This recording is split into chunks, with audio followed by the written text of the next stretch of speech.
Жана бул жактан Жоел Кожо гол!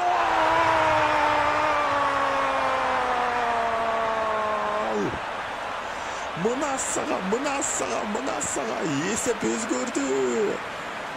Кайрадан эле баягы 2 жылдыз Жоел Кожо менен Батырханов караңыздарчы.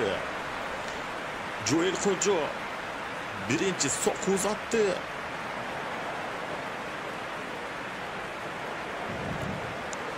Тоскондон кийин 7-номердагы жылдыз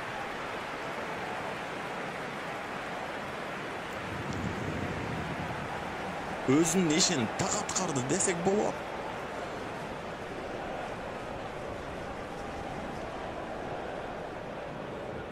Жумашев гол киргизген экен, кечиресиздер.